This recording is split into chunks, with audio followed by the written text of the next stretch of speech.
done live, so it's not we don't do it in retrospect. Yep. I was just like, my eyes are drawn to Wesley. My eyes are drawn to Wesley, not Ramon. And Ramon was bloody close to Bumstead at the Olympia, mate. I mean, let's face it. Yeah, he was. Yeah, he was. So for Wesley to look that dominant, I mean, I think that's the only word I can like. He was dominant. For me, it was a lights out victory. So I was really, and I said to him, I said, oh, please, I hope he wins. I hope he wins because he really, really deserves it.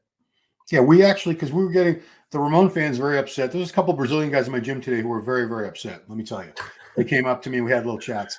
But they were saying that Wesley has no legs, and we pulled up on our analysis. We looked at the shots, and Wesley's legs were just as big as Ramon's. They don't have. I think Ramon has a little bit better sweep, and he definitely has better hamstrings, but they were very, very comparable. Ron, Wesley's like what, 6'3"? 6'3", correct. Because I mean, like I said, I'm 6 foot, and I remember bumping into him backstage at the show when he turned pro, and I was like, "Holy shit, he's a giant!" Yeah, he's and like people 6'1" don't tower over me, even 6'2", but like 6'3", I think he is. I think he is actually legit 6'3". So he is. I've stood next to him, and I'm like, and that's. I mean, like when Jamie the Giant came into my house, he's 6'5", and he had to duck. He had to duck under the beams in my kitchen. Do you know what I mean? I mean, the chair over the opposite me here was absolutely creaking. But Wesley is a big guy, and he's also very wide. So he's got a big old frame. So that was by far the best version of Wesley. I mean, me, I like detail, like striations, and his whole body was just completely covered in detail and conditioning. And also when he was hitting when he was turning to the side, it was so nicely peaked and full. Like he looked full, everything looked fresh and bursting, and everything was striated, and like he didn't even have to really flex to see all the fibers flickering and stuff like that. I was just like, this is a guy that's nailed it absolutely bang on.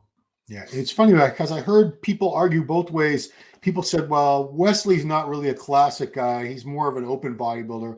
And I heard people say that about Ramon too. So they were going back. I've heard it on both sides that neither one of them is really a classic physique. They're both just like slightly smaller open bodybuilders. But no, classic physique is kind of in the eye of the beholder.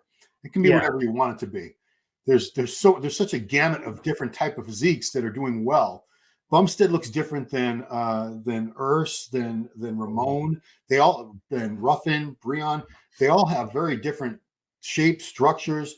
So there's room for all kinds of great physiques to do well in classic. Yeah. So to make that argument like Wesley's he's not as pretty or he's not as aesthetic or whatever, you could argue it's such a subjective sport. Classic, because it's a new division. Nobody's going to be happy, and obviously all the Brazilian fans are crestfallen. Ron, what did you think about when Arnold said you remind me of an old, like basically saying like Lou Ferrigno, and the guy, and his nickname is the Dutch Oak? I was just like, I mean, that was a bit of a gaffe from Arnold.